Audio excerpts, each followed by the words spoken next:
नमस्कार, मैं दीपक शर्मा, मेरे यूट्यूब मंच पर आपका स्वागत है। दोस्तों, किसी के दिन जब खराब चलते हैं तो अक्सर गलती पर गलती होने लगती है।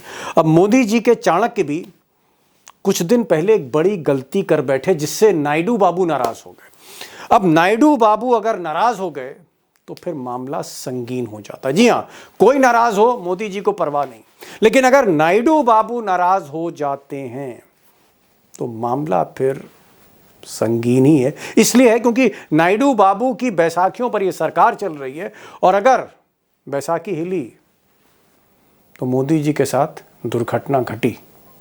अब दोस्तों, बड़ी खबर पर आने से पहले जरा ये जान लेते हैं पहले कि मोदी और शाह ने, गुजरात लॉबी ने ऐसा क्या कर दिया कुछ दिन पहले कि किंग मेकर नाराज हो गए सरकार के। अब आपको ये तो पता ही है कि इस वक्त सारा फोकस जो है, सारा अटेंशन जो है मोदी सरकार का, वो उपराष्ट्रपति के चुनाव को लेकर है। और ये चुनाव की जो वोटिंग है, ये सांसद करते हैं लोकसभा राज्यसभा के, 9 सितंबर को इसकी वोटिंग है। तो आप कह सकते हैं कि मोदी जी और अमित शाह पूरी तरह से, उनका जो इस वक्त मैंने कहा ना फोकस है, ज़्यादा से ज़्यादा वोट लेने का। और कभी कभी जब अमित शाह को लगता है कि कोई काम उनसे बेहतर राजनाथ सिंह कर सकते हैं तो राजनाथ सिंह का भी इस्तेमाल किया जाता है। तो हुआ ये कि 13 अगस्त को कुछ दिन पहले राजनाथ सिंह ने बड़ा एक इम्पॉर्टेंट फ़ोन किया आंध्र प्रदेश। अब आंध्र प्रदेश का मतलब ये नहीं कि ये फ़ोन नायडू बाबू को गया, नायडू बाबू को फ़ोन नहीं गया, ये फ़ोन गया पूर्व मुख्यमंत्री आंध्र प्रदेश के जगन मोहन रेड्डी को। वो जगन मोहन रेड्डी जो नायडू बाबू के आज की तारीख में जानी दुश्मन है।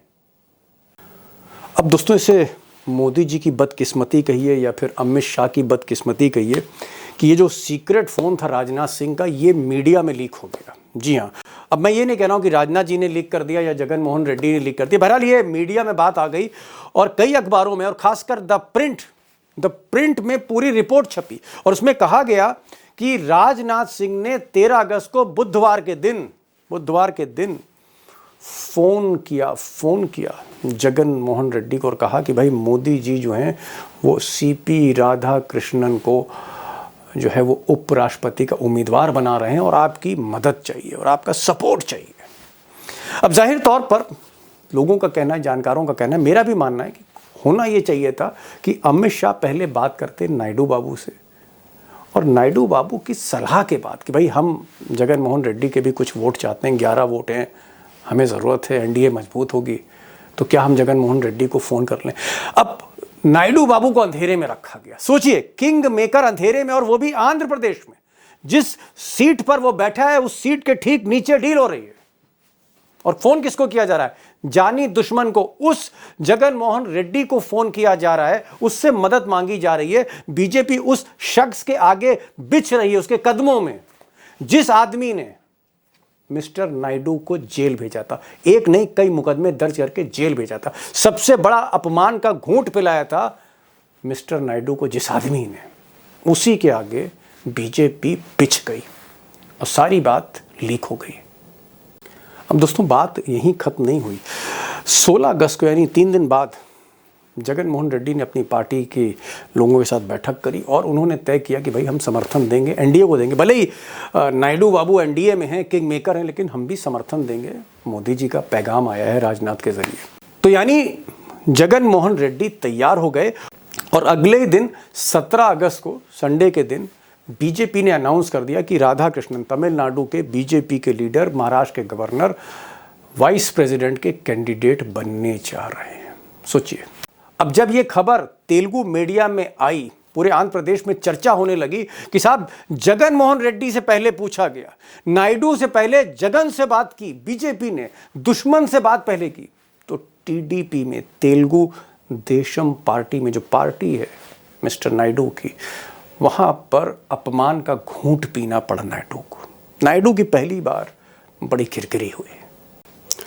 अब दोस्तों, अगर नायडू बाबू से सलाह ले ली होती चाणक्य ने या मोदी जी ने खुद फ़ोन कर दिया होता कि भाई मदद हमें लेनी पड़ रही है, थोड़ा सा कंप्रोमाइज़ हमें करना पड़ रहा है, थोड़ा सा आप इस मौके की नज़ाकत को समझिए, उपराष्ट्रपति का चुनाव है, कहीं हार ना जाए, तो हो सकता है कि नायडू बाबू थोड़ा सा मैच्योर्ड पॉलिटिशियन है, मान जाते, लेकिन यहां तो नायडू को अंधेरे में रखा गया।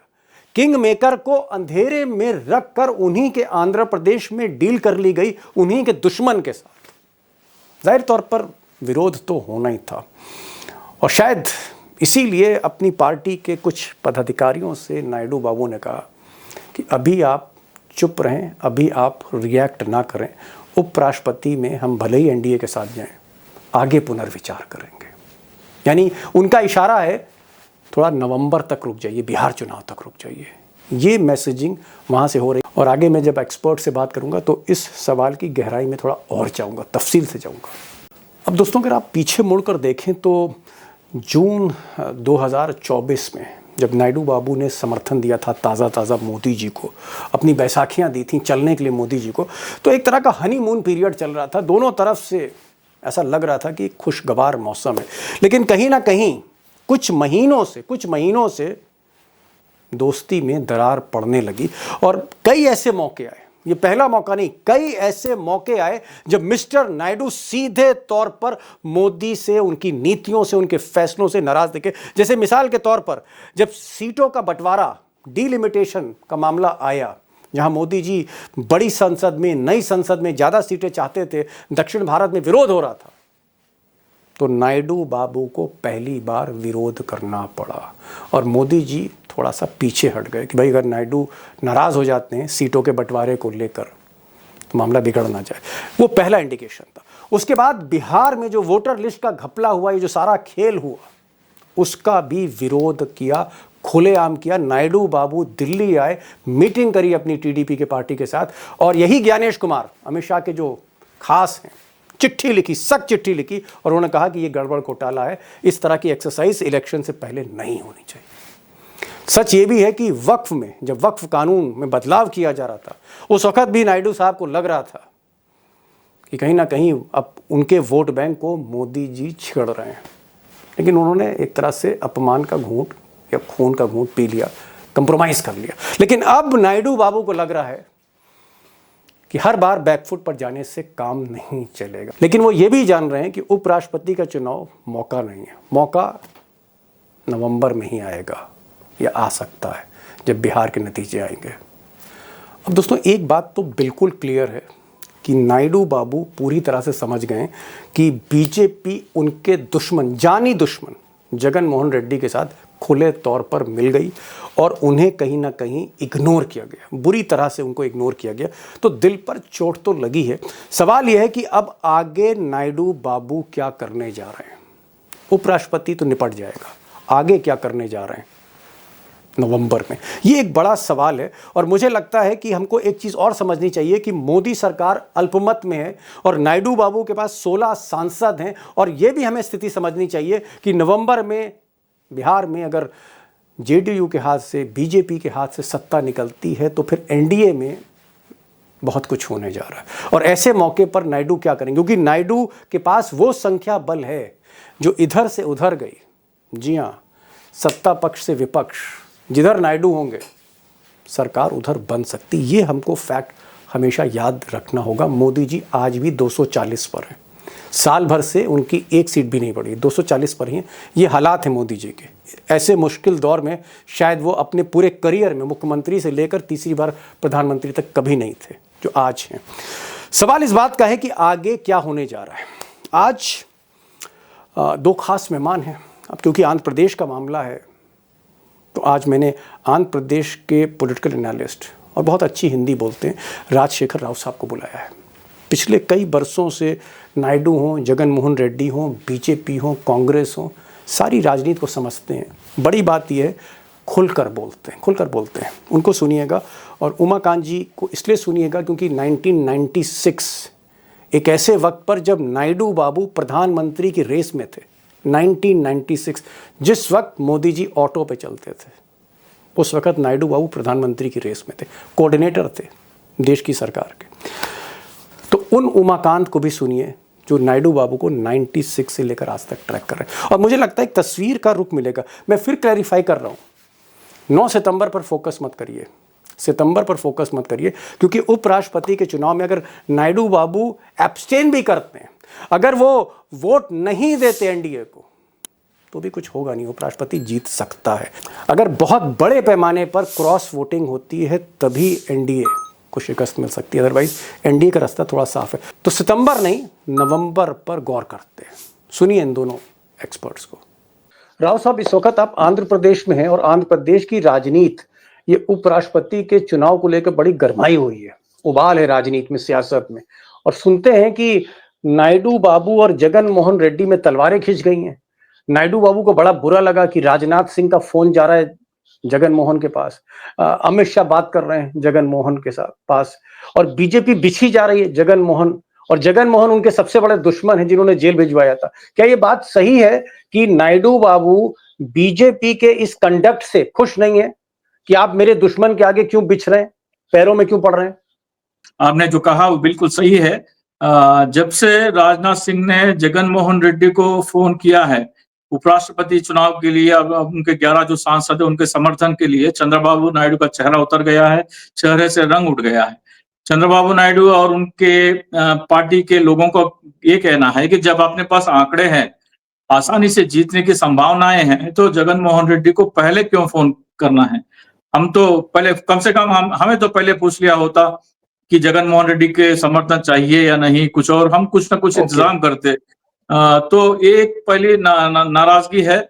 और दूसरी बात जो है, बीजेपी से कुछ अनबन चल रही है। कुछ ऐसा लगता है कि चंद्रबाबू नायडू बीजेपी से दूर हट रहे हैं। मतलब उनके जो चैनल्स है, जैसे हम उत्तर में गोदी मीडिया कहते हैं, आंध्र प्रदेश में येलो मीडिया कहते हैं, जो चंद्रबाबू नायडू का पक्ष पहले से रखते हैं और एक माहौल बनाने की कोशिश करते हैं, उसमें जो है आर्टिकल 130 को लेकर भी कुछ ऐसी बातें कही गई कि दक्षिण भारत के टॉप 5 में से 4 मुख्यमंत्री को टारगेट करने के लिए ये संशोधन लिया जा रहा है, 130वां, जिसमें कहते हैं कि आप 30 दिन अगर जेल में है तो आपको पद छोड़ना पड़ेगा। तो ये 2 मुद्दे जो है चंद्रबाबू नायडू के लिए खटक रही है। अगर मामला बिहार में कुछ 170 पार, मतलब अगर नेक टू नेक है तो कोई हम उम्मीद नहीं सकते, लेकिन टॉप लीडर्स से हमें ये समाचार मिल रहा है कि तेलुगु देशम की, कि अगर 170 180 इंडिया गठबंधन जीत लेती है बिहार में, तो शायद चंद्रबाबू नायडू अपना कार्ड पत्ते खोल देंगे। ओके, ठीक है, आप कह रहे हैं बिहार का इंतजार करें, लेकिन मैं थोड़ा एक दूसरे सवाल पर आ रहा हूं लखेड़ा साहब के पास। लखेड़ा साहब, नायडू बाबू जो किंग मेकर हैं, जिनकी बैसाखियों पर मोदी चल रहे हैं, नायडू बाबू को बुरा क्यों लग रहा है अगर बीजेपी जगन मोहन रेड्डी से बातचीत कर रही है, जगन मोहन रेड्डी से भी समर्थन मांग रही है, तो नायडू बाबू को बुरा क्यों लग रहा है? क्या जगन मोहन उनकी सौतन है? क्या है भाई, ऐसा क्या है? देखिए सबसे बड़ी बात है, देखिए उनका जो, अगर वो हर्ट है, चंद्रबाबू नायडू अगर हर्ट है या भीतर से आहत है और उनके सेंटिमेंट्स को रिस्पेक्ट नहीं दी गई है, तो वो हर व्यक्ति को ऐसा महसूस होगा जो चंद्रबाबू को होगा। उसका कारण क्या है कि चंद्रबाबू नायडू को ये लगता है कि जो अहमियत उनको मिलनी चाहिए as a partner, as a veteran leader, as a chief minister, TDP के सुप्रीमो के, उतनी अहमियत और उनकी सलाह मशविरा का जो कंसल्टेशन का प्रोसेस है एनडीए के भीतर, और सबसे बड़ा पार्टनर है चंद्रबाबू नायडू, तो उतनी तवज्जो क्यों नहीं दी जा रही है?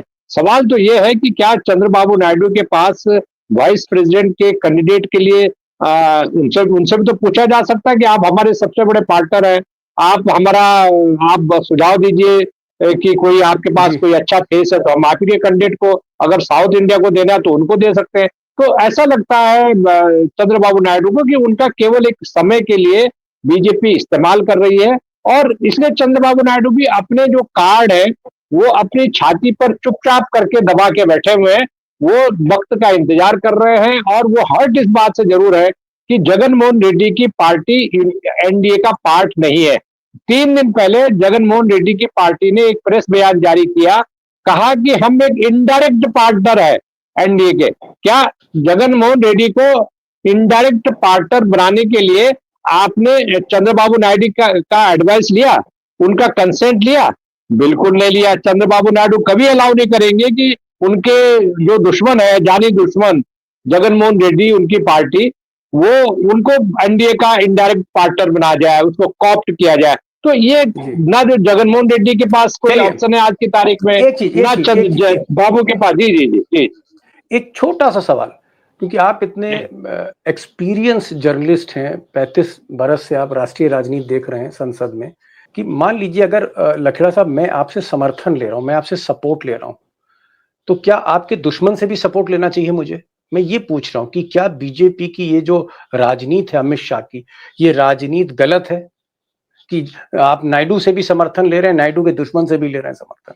देखिए देखिए चंद्रबाबू नायडू और जगनमोहन रेड्डी दोनों उनके लिए आज की तारीख में दोनों बराबर है उनके लिए। वो कभी भी ये नहीं जता रहे चंद्रबाबू नायडू को कि आप हमारे वैलिड पार्टनर है, ऐसा नहीं जता रहे। इसलिए चंद्रबाबू नायडू नाराज है। मैं ये मानता हूं कि अगर जगनमोहन रेड्डी को कॉप्ट करना है आपने, तो आपको कंसेंट लेनी चाहिए। और आपको पता है कि जी इनका ये जाने दुश्मन है, तो आपको कंसेंट मतलब चंद्रबाबू नायडू की भावना, उनकी पार्टी की सेंटिमेंट्स का ध्यान रखना चाहिए। और आप जब जो रिपोर्ट्स आ रही हैं, मुझे नहीं लगता कि वो रिपोर्ट कंफर्म है या नहीं है, कि पहले जगनमोहन रेड्डी से कंसेंट ली गई और उसके 1 घंटे बाद या 10 मिनट बाद चंद्रबाबू से ली गई।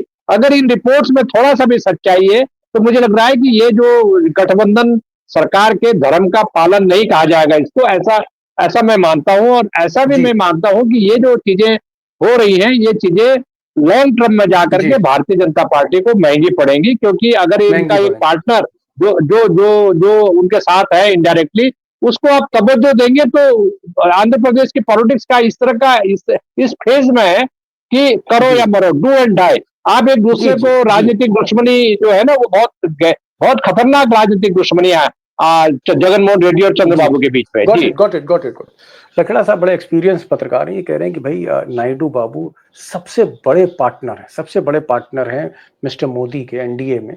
उनको सम्मान देना चाहिए, उनको इज्जत देनी चाहिए, उनसे सलाह लेनी चाहिए आपको। अब सवाल ये है कि मोदी और शाह साहब को कौन समझाए? मोदी और शाह जिसने अडवाणी की सलाह नहीं ली, मुरली मनोहर जोशी की परवाह नहीं करी, मोहन भागवत की परवाह नहीं की, वो कहाँ नायडू बाबू से सलाह लेंगे? खैर, राव साहब मुझे एक चीज बताइए, टीडीपी जो नायडू बाबू की पार्टी है, क्या उसमें जो नेता हैं वो लोग नाराज हैं कि बीजेपी एक मयान में दो तलवारें रख रही हैं? जगनमोहन रेड्डी की भी तलवार डाल दी उसमें, और उसी में जो है नायडू बाबू की भी है। आपस के जो जानी दुश्मन हैं उनको बीजेपी एक जैसा सलूक कर रही है। क्या टीडीपी नाराज है अमित शाह के जगनमोहन के इस अप्रोच को लेकर? जी बिल्कुल सर, ये भी बिल्कुल नाराज है। उनके बड़े बड़े नेता कुछ ऐसे स्टेटमेंट दे रहे हैं कि जगन मोहन रेड्डी को इतना इंपॉर्टेंस देने की जरूरत क्या है जब अपने पास आंकड़े हैं। दूसरी बात जो है, सुदर्शन रेड्डी की जब बात हुई तो सुदर्शन रेड्डी हमारे करीबी थे, इसके बावजूद हम उनके उलट जाके बीजेपी को जब हम वोट देने के लिए तैयार हो गए, तो जगन मोहन रेड्डी को फोन करने की क्या जरूरत है। आपको याद दिला ओके, दे कि जब एनटी रामाराव की पार्टी से चंद्रबाबू नायडू ने पार्टी हथिया ली, उसका सिंबल का जो जजमेंट देने में सुदर्शन रेड्डी का अहम भूमिका रही है चंद्रबाबू नायडू के पक्ष में। तो उतना ऐसा होने के बावजूद भी हम सुदर्शन रेड्डी के खिलाफ जा रहे हैं और आपको समर्थन देने के लिए हम तैयार हैं। तो जब जरूरत ही नहीं तो जगन मोहन रेड्डी को फोन चलिए करने की नौबत क्यों आई? और पहले जगन मोहन रेड्डी को फोन करने की क्या, हमसे पहले एक दिन बाद में चंद्रबाबू नायडू को फोन आया। एक चीज बताइए, क्या आपको लगता है कि जगन मोहन रेड्डी जो दुश्मन है नायडू बाबू के, उनसे जिस तरह से बीजेपी संपर्क में, वो बुरा लग रहा है और बहुत नेचुरल भी है। अगर नेचुरल सी बात। हमारे दुश्मन से अगर बात की जाएगी तो हमें बुरा लगेगा, ये इंसान की एक नेचुरल फितरत है, एक उसका बिहेवियर का पार्ट है। क्या आपको लगता है कि अगर आज नायडू बाबू का दिल टूटा हुआ है, अंदर से वो नाराज हैं मोदी और अमित शाह को लेकर, भले ही आज की तारीख में वो उपराष्ट्रपति का विरोध नहीं कर सकते, क्या मौका आने पर 2 महीने बाद, 4 महीने बाद, अगर नायडू बाबू को इतनी सी भी रत्ती भर गुंजाइश दिखी कि मोदी की सरकार जा सकती है, तो फिर नायडू बाबू का स्टैंड क्या होगा? मैं ये जानना चाह रहा था आपसे।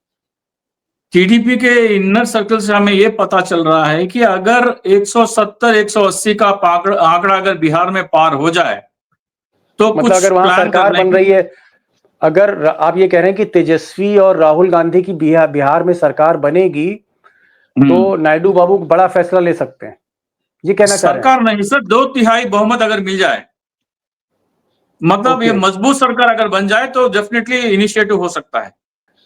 कुछ कहना चाहेंगे लखेड़ा साहब? नहीं ठीक, मैं समझ गया आपका लखेड़ा साहब। ये क्या कहना चाह रहे हैं राव साहब? देखिए, राव साहब का ये कहना है, जो जो वास्तविक भी है, असलियत भी है, कि चंद्रबाबू नायडू बहुत श्रूड पॉलिटिशियन है और वो जल्दी में न तो मुंह खोलते हैं, ना कोई बात करते हैं। वो क्लोजली मॉनिटर करते हैं और राइट टाइम पर वो फैसला करते हैं, क्योंकि देखिए वो कंफर्टेबल नहीं है। ये बात बिल्कुल सही है कि वो मौजूदा सिस्टम में वो कंफर्टेबल नहीं है, उनको कई तरह की दिक्कतें आ रही हैं। स्टेट्स में जो आंध्र प्रदेश में जो उनका जो सपोर्ट बेस है माइनॉरिटीज का, खास तौर पर जिसमें क्रिश्चियन सपोर्ट बेस है, जिसमें मुस्लिम सपोर्ट बेस है, और बाकी और दलित और शेड्यूल कास्ट जो सपोर्ट बेस है, जो भारतीय जनता पार्टी के ट्रेडिशनली खिलाफ होता है, उसमें चंद्रबाबू नायडू थोड़ा सा अपने को वीक विकेट पर पाते हैं, क्योंकि उनको ये लग रहा है कि केंद्र में मोदी सरकार के खिलाफ जो एंटी इनकम्बेंसी है, चाहे वो आंध्र प्रदेश में है, चाहे वो बिहार में है, वो कहीं ना कहीं उसका प्रसाद इनको आने वाले टाइम पर भुगतना पड़ेगा। तो ऐसी सिचुएशंस में चंद्रबाबू नायडू अपने को एक सेफ डिस्टेंस रखे हुए हैं और आंध्र की जनता को ये समझा रहे हैं वो कि देखिए, हमने मजबूरी में, हमारे पास कोई ऑप्शन नहीं था, राज्य के खजाना खाली था, जगनमोहन रेड्डी ने सारा खजाना खाली कर दिया है, ऐसी दशा में मेरे पास कोई ऑप्शन नहीं है और मैं वक्त आने पर फैसला करूंगा। तो ऐसा लगता है कि अभी जैसे जैसे नरेंद्र मोदी और उनकी सरकार, उनकी पार्टी राजनीतिक तौर पर कमजोर होगी, चंद्रबाबू नायडू को अपना फैसला करने का ऑप्शन मिलता रहेगा। अभी वो उपराष्ट्रपति के चुनाव में बहुत क्लियर कह दूं कि वो छोटे मोटे इलेक्शंस में अपने पत्ते नहीं खोलेंगे। वो बड़ा दृष्टि है उनका, उनके पास जो है 1.5 साल 2-2.5 साल, पूरा 2-2.5 साल बचा हुआ है अभी।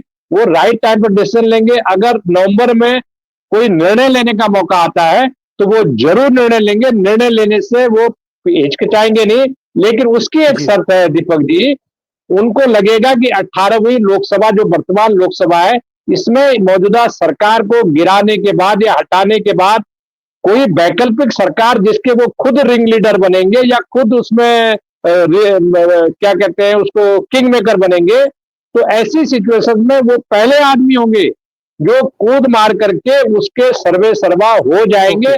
ऐसा मेरा, जो मैंने उनको क्लोजली उनकी पॉलिटिक्स को देखा है, वो पीछे नहीं हटेंगे वो, क्योंकि वो सेकुलर गठबंधन में जाना चाहेंगे, ऐसा मुझे लगता है जी। लखेड़ा साहब 1996 से बरसों बरस से नायडू साहब को जानते हैं, मिलते रहे हैं उनके साथ। मुझे लगता है कि जितने भी दर्शक हमारे हैं उनसे मैं कहना चाहूँगा कि दिल्ली में बहुत कम पत्रकार हैं लखेड़ा साहब की तरह, जिनका एक्सेस जो है वो कहीं ना कहीं नायडू के लोगों से। लखेड़ा साहब ने बड़ी इंपॉर्टेंट 2-3 बातें की। इन्होंने कहा कि एक तो नायडू बहुत मैच्योर्ड लीडर है, 75 साल से ज्यादा की उम्र है, मैच्योर्ड है, राजनीति को समझते हैं, जल्दी बोलते नहीं है, रुक के समझ के बोलते हैं, यानी आप कह सकते हैं ठंडा करके खाते हैं, कूल माइंड है, समय आने पर ही वो फैसला लेंगे। जब उनको पूरी तरह से वो, उन्हें यकीन हो जाएगा कि अब सरकार गिर सकती है मोदी की, तभी वो इनिशिएटिव लेंगे। नंबर 3 वो बात कह रहे हैं कि वो एक सेकुलर पॉलिटिशियन है, क्रिश्चियंस को भी लेके चलते हैं, मुस्लिम्स को भी लेके चलते हैं, हिंदूज को भी लेके चलते हैं, दलित वोट बैंक, सारे वोट बैंक को लेके चलते हैं। वो बीजेपी की राजनीति से कंफर्टेबल नहीं, वो कांग्रेस से ज्यादा कंफर्टेबल है, इसलिए नाराज हैं, लेकिन अभी पत्ते नहीं खोलेंगे। मैं एक चीज जानना चाह रहा था राव साहब, अंतिम सवाल मेरा है, क्योंकि आप ग्राउंड जीरो पर हैं, आप बरसों बरस से हैदराबाद में, आंध्र प्रदेश में टीडीपी, कांग्रेस, जगनमोहन की पार्टी सबको फॉलो कर रहे हैं, बीआरएस को फॉलो कर रहे हैं। क्या कांग्रेस और टीडीपी, इनके बीच में जो कनेक्शन है वो ठीक ठाक है? बातचीत होती है दोनों में? मतलब नायडू बाबू और राहुल गांधी के लोगों में संबंध अच्छे हैं, मोदी से बेहतर हैं? जी, बिल्कुल सर, इसमें कोई आपको जैसे जगन मोहन रेड्डी जी ने कहा कि एक हॉटलाइन है रेवंत रेड्डी के ज़रिए राहुल गांधी और चंद्रबाबू नायडू के बीच में, उसमें 100% उसमें कोई डाउट नहीं है, न किसी को, ना आंध्र प्रदेश या तेलंगाना में किसी को शक नहीं है कि रेवंत रेड्डी जो है वो मीडिएटर है राहुल गांधी और चंद्रबाबू नायडू के बीच में। और कई ऐसे फंक्शंस में चंद्रबाबू नायडू पाए गए, मतलब कांग्रेस के फंक्शन में चंद्रबाबू नायडू पाए गए हैदराबाद में तो चुनाव के बाद। तो ये एक साफ संकेत देता है कि एक अपना मोहरा जो है चंद्रबाबू नायडू कांग्रेस में भी रखे हुए हैं, मीडिएशन के लिए हो या आने वाले दिन के लिए प्लानिंग के लिए हो। तो वो कई हर जगह रखते हैं, वो बीजेपी में भी रखते हैं, कांग्रेस में भी रखते हैं, वो किसी से दुश्मनी तो नहीं रखते। जैसा पानी का बहाव है उस तरफ जाने के लिए अपने लिए जो भी उनको सुविधाएं चाहिए, हर एक पार्टी में अपना एक मोहरा जरूर लगा रखते हैं चंद्रबाबू नायडू। पार्टियों में ही नहीं, मीडिया में रखते हैं, जुडिशरी में भी रखते हैं, हर जगह रखते हैं। एक 30 सेकंड का जवाब लखेड़ा साहब, क्या आपको लगता है जैसे मोदी है और शाह है, लोग कहते हैं साहब चाणक्य हैं आज की तारीख में, अमित शाह को कहते हैं कि कलयुग के चाणक्य, इनसे बड़ी राजनीतिक दिमाग किसी के पास नहीं है इस वक्त हिंदुस्तान में। क्या नायडू बाबू के पास भी दिमाग है सियासत का? मैं ये जानना चाहता हूँ 30 सेकंड में, कैसे रेट करते हैं आप उनको? देखिए आपको मैं बता दूं कि चंद्रबाबू नायडू बहुत एम्बिशियस पॉलिटिशियन है और चंद्रबाबू नायडू 1996 में आसानी से प्रधानमंत्री हो रहे थे।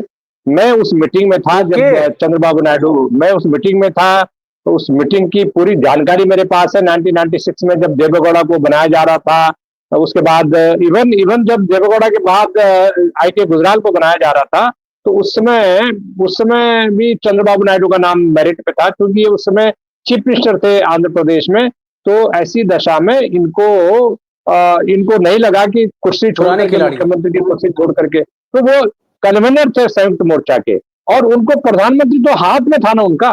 तो मुझे इसीलिए वो दुखी है कि मैं इतना पावरफुल लीडर था, इन्होंने कोई NDA का कोई कन्वीनर मेरे को नहीं बनाया और वो जो है लगातार टाल बराई कर रहे हैं। ठीक है, एक आध मंत्री बना लिया, एक आध गवर्नर उनके दोस्त को बना लिया, वो एक अलग इश्यू है, लेकिन चंद्रबाबू नायडू इस ट्रीटमेंट को मुझे नहीं लगता कि कंफर्टेबल है, इस ट्रीटमेंट को पसंद नहीं कर रहे हैं। वो बेहतर ट्रीटमेंट चाहते हैं, बेहतर इंपॉर्टेंस चाहते हैं और वो ये मानते हैं कि मैं इन सारे जो नेता हैं देश में हो, प्रधानमंत्री हो, होम मिनिस्टर हो, मैं इनसे सीनियर हूं, जो मैं उस कैटेगरी का हूं जिसमें अटल बिहारी वाजपेयी, आडवाणी, सुषमा स्वराज, उन लोगों से मैं इंटरेक्शन करता था। बड़ी बात लखेड़ा साहब, बहुत बड़ी बात आपने कह दी। आपने कहा कि मोदी जी जिस वक्त सड़क पर थे, ऑटो पे घूमते थे, उस वक्त 96 के उस दौर में नायडू बाबू को प्रधानमंत्री का पद ऑफर हो रहा था, मिल सकता था।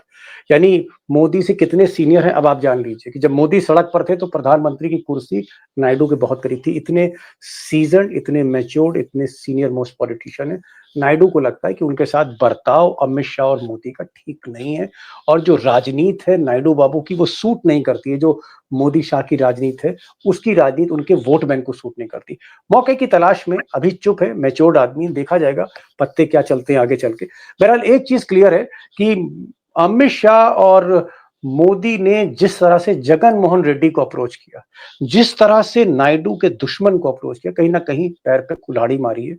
पता लगेगा बिहार के बाद क्या होता है। बहुत बहुत शुक्रिया लखेड़ा साहब, आप आए इस प्रोग्राम में। बहुत बहुत शुक्रिया राव साहब, खुलकर बात करते हैं और ऐसी खबरें लाते रहिए। और आपकी हिंदी तो बहुत अच्छी हमको लगती है, लगता ही नहीं है कि हम किसी दक्षिण भारतीय से बात कर रहे हैं। Thank you so much, thank you so much for joining this programme. Thank you so much.